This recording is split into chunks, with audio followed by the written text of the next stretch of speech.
কদিন ধরে যা গরম পড়ছে না, বাইরে তো বেরানোই যাচ্ছে না। আর শুধু মনে হচ্ছে ঠান্ডা ঠান্ডা কিছু বানাই আর খাই।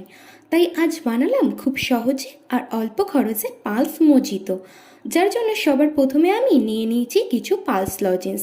এবারে পালস লজেন্সগুলোকে ভালো করে গুঁড়ো করে নেব।